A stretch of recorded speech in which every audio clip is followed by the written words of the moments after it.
आज हमारे सामने विश्वजीत जी बैठे हुए हैं और आज हम इनसे कुछ क्वेश्चंस करना चाहेंगे जिनके ये आंसर दे पाएंगे। तो वो स्वामी विवेकानंद जी पे आधारित है। तो विश्वजीत जी, सबसे पहले तो मेरे को ये बताइए आप कि स्वामी विवेकानंद जी का जन्म कब हुआ था?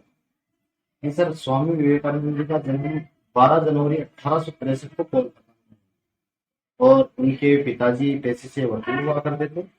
और उनकी जो शिक्षा दीक्षा थी वो भी बचपन में कोलकाता में ही हुई। और उन 1893 को जब शिकागो में विश्व हिंदी सम्मेलन हो रहा, तो उसमें वहां के अमेरिकी लोगों ने उनको 2 मिनट का बोलने का मौका दिया। तो उन्होंने अपना स्पीच स्टार्ट करने से पहले उन्होंने ये बोला कि मेरे सभी प्यारे अमेरिकी भाइयों और बहनों, बस इसी बात से वो इतने प्रभावित हो गए कि कब 72 घंटे गुजर गए उनको पता नहीं चला। और 72 घंटे तक लगातार उन्होंने स्पीच किया और उनको सुना। उन्होंने ही विश्व हिंदू जो अध्यात्म है उसमें अध्यात्म में भारत का प्रतिनिधित्व किया था। और भारत के प्रतिनिधित्व करते हुए भारत की जो धार्मिक जो अपनी वो होती है धारणा है वो विश्व लेवल पर फैलाने पर उन्होंने काम किया। तो आपका कहने का मतलब है कि काफी मोटिवेट किया है और आज उनके इंडिया ही नहीं, अन्य देश अमेरिका भी काफी प्रभावित है उनके काम से। अब विश्वजीत जी, मेरा सेकंड क्वेश्चन है या फिर सेकंड लाइन समझ लो आप इसको, जो हमारे को बहुत ही ज्यादा मोटिवेट करती है। तो उसमें है लिखा है स्वामी विवेकानंद जी ने कि the bigger the struggle the more glorious the victory. Life में जितना बड़ा संघर्ष होगा जीत उतनी ही शानदार होगी। इसके बारे में क्या कहना चाहोगे? इसका विश्लेषण कर पाओगे? जी सर, मैं आपको अपने महापुरुषों के बारे में उनके जीवन परिचय के बारे में कुछ उदाहरण देकर उनके स्ट्रगल के बारे में बताना चाहूंगा। सबसे पहले अपन अपने महापुरुषों में डॉक्टर भीमराव अम्बेडकर को ही ले लेते हैं। बाबा साहब ने भारत का संविधान लिखा। उसमें उन्होंने 2 साल 11 महीने और 18 दिन का समय लिया और ऐसा संविधान लिखा जो विश्व का सबसे बड़ा लिखित संविधान है। वो चीजें भी उसमें ऐड की जो भारत में कुछ लोगों को मिल नहीं पाई थी या उससे वो वंचित थे। महिलाओं को अधिकार दिलवाए और दलितों को अच्छा जीवन जीने का अधिकार दिलवाया, उनके अधिकारों के बारे में अवगत करवाया और संविधान में मौलिक अधिकारों का वर्णन किया। बाबा साहब की उस टाइम पे जो स्ट्रगल थी वो खुद अपने मतलब दलित समाज से बिलोंग करते थे, फिर भी उन्होंने अपनी शिक्षा में भी बहुत सारी स्ट्रगल की, काफी छुआछूत का सामना किया। आज के लोगों को इस बात का पता होना चाहिए कि बाबा साहब ने हमारे लिए क्या किया है। उस स्ट्रगल को देखते हुए उन्होंने जितना बड़ा वो टारगेट लिया था वो अचीव किया। और हकीकत में देखा जाए तो आप बोल रहे हो कि आप जितना बड़ा टारगेट लोगे जीत उतनी शानदार होगी, तो उन्होंने बहुत बड़ा टारगेट लिया था और उनकी जीत आज आपके सामने है। मतलब आपका कहने का मतलब है कि जैसे स्वामी विवेकानंद जी है या फिर बाबा साहेब भीमराव जी अम्बेडकर है, अब बाबा साहेब ने लाइफ में बहुत स्ट्रगल किया है और इंडियन कॉन्स्टिट्यूशन बनाया जिसमें हमारे फंडामेंटल राइट्स है उनके बारे में बताया गया है और आज हमारे पूरे देश में लागू किया हुआ है और उनका जो कॉन्स्टिट्यूशन है हम फॉलो कर रहे हैं। तो उनसे हमारे को काफी कुछ सीखने को मिला है और आज अगर इंडिया में कॉन्स्टिट्यूशन नहीं हो तो आज इंडिया का जीना दुर्भर हो जाए, कहने का मतलब ये है। तो आज काफी लोग उनसे प्रेरित हैं और मोटिवेट हैं। तो आपका कहने का मतलब भी यही है कि the bigger the struggle the more glorious the victory का अर्थ भी यही होता है। तो अब मेरी तीसरी लाइन है जो स्वामी विवेकानंद जी ने बोली है और वो भी बहुत अच्छी लाइन है। उसमें उन्होंने लिखा है कि do one thing at A time and while doing so put your voice out into it and forget everything else. एक समय में एक ही काम करो और उस काम को करते समय पूरी आत्मा उस सावल उसमें डाल दो। तो इसके बारे में वो क्या समझाना चाह रहे हैं, वो लोगों को क्या प्रेरणा देना चाहते हैं? स्वामी विवेकानंद जी ने इसमें कहा था कि अगर आप कोई काम कर रहे हो उसको पूरे दृढ़ निश्चय के साथ करो। दृढ़ निश्चय ले लो कि हाँ मेरे को यही करना है और उसी में पूरी अपनी ताकत झोंक दो, क्योंकि आप अपनी जो स्ट्रेंथ है उसको डिवाइड कर दोगे कि आप मैं भी ये भी कर लूँ ये भी कर लूँ ये भी कर लूँ, तो हो सकता है कि आपको एक टारगेट भी अचीव ना हो। अगर आपको एक टारगेट अचीव करना है, इसके लिए मैं आपको उदाहरण देना चाहूंगा। आप किसी गवर्नमेंट जॉब की प्रिपरेशन कर रहे हो, उसमें आप जैसे मान लो आप रेलवे एनटीपीसी की तैयारी कर रहे हो, आपको रेलवे एनटीपीसी की तैयारी करनी है, आप एसएससी का भी फॉर्म भर रहे हो, दिल्ली पुलिस का भी फॉर्म भर रहे हो, उसमें भी मतलब सिलेबस अलग है, उसमें अलग है, उसमें साइंस आती है, साइंस उसमें डिपार्टमेंट में है नहीं। तो अगर आप एक ही रेलवे में ही जाना चाहते हो तो आपको साइंस भी पढ़ना होगा, जीके भी पढ़नी होगी, मैथ भी पढ़ना होगा और रीजनिंग भी पढ़नी होगी। ये चारों आप तैयारी कर रहे हो इस चीज की, आप उस पर पूरा फोकस करोगे तो आपको 100% सफलता मिलेगी। अगर आप ये एग्जाम भी दे रहे हो, वो एग्जाम भी दे रहे हो, उसमें सिलेबस अलग है, उसमें सिलेबस अलग है, उसमें अपनी एनर्जी वेस्ट कर रहे हो, उसमें एनर्जी वेस्ट कर रहे हो, आपकी एनर्जी तो वेस्ट हो रही है लेकिन आपका टारगेट अचीव नहीं हो। अगर आप अपना टारगेट अचीव करना चाहते हो तो आपको 100% उसी में लगाना होगा। मतलब कि आपके माइंड को उसी जगह डेवलप करना है, जो एक काम को लेकर चले तो पहले उसको ही पूरा करो। जी सर, आपका लक्ष्य जो निर्धारित किया हुआ है ना आपका उसी लक्ष्य। पे फोकस रखो।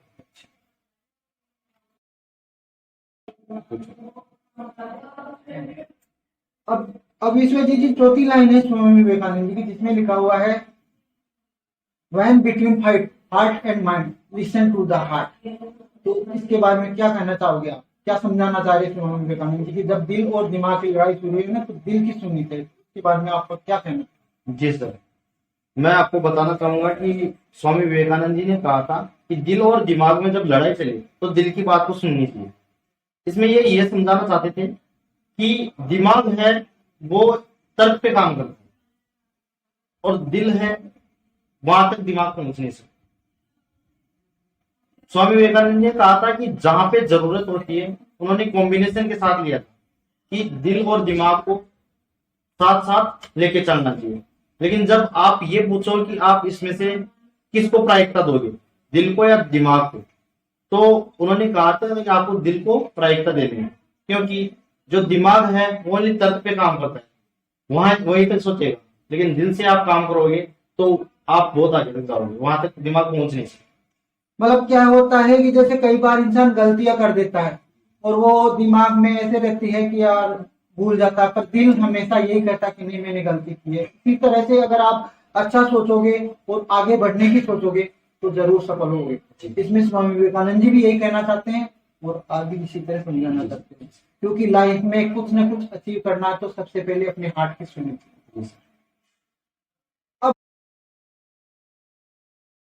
जी मेरी पांचवी लाइन है जो स्वामी विवेकानंद जी इसमें बताना चाहते हैं, learn as long you life experience is the best teacher in the world.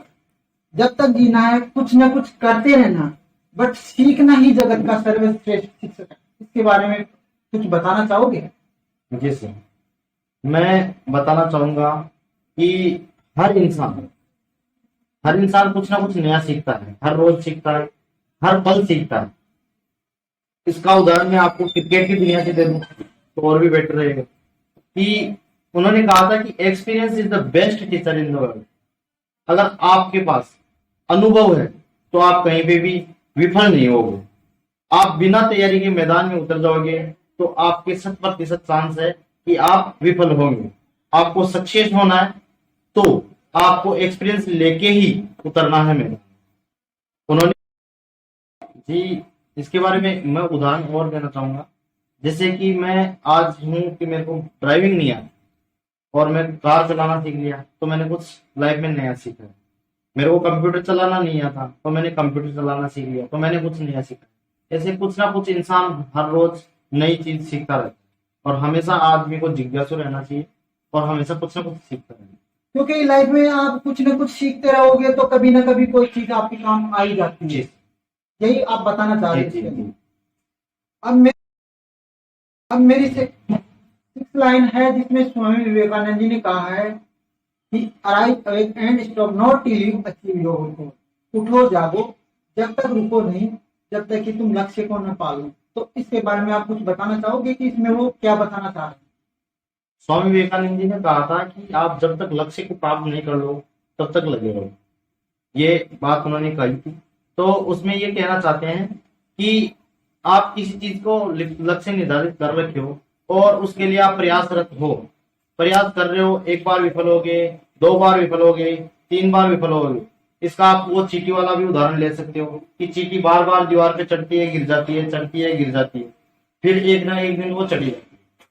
वही बात है लाइफ में भी। अगर आप एक लक्ष्य निर्धारित कर रखे हो और उसको प्राप्त करना चाहते हो तो आपको बार बार प्रयास करना होगा और तब तक रुकना नहीं है जब तक आप उसको अचीव नहीं करें। मतलब आपका कहने का मतलब है कि लाइफ में कितना भी स्ट्रगल क्यों ना करना पड़े, जी। अगर गोल को अचीव करना है तो हमें कुछ ना कुछ। हाँ सर, कुछ हासिल कुछ करने के इंसान लिए- बीच में ही मतलब कि अपना जो गोल है उसको भूल जाते हैं, मतलब कि वो अपने आप को कमजोर समझ लेते हैं और हार बैठते हैं। तो हारना नहीं है, आपको गोल अचीव करने के बाद ही वो सांस लेनी है। मतलब आपका कहने का मतलब है कि सक्सेस तो सभी होना चाहते हैं, बट वो लाइफ में स्ट्रगल नहीं करते, और स्ट्रगल करते हैं तो काफी कमजोर पड़ जाते हैं जब उनको गोल की प्राप्ति नहीं होती। क्योंकि वो कहते हैं ना कि करत करत अभ्यास के जड़मति होत सुदान, रसरी आवत जात है सिर पर पड़त निशान। तो आपका कहने का मतलब भी यही है, इसमें आप भी यही बताना चाहते हो कि लाइफ में अगर कुछ सीखना है तो उसके लिए स्ट्रगल करना पड़ेगा और बार बार करना पड़ेगा। जी सर। ठीक है।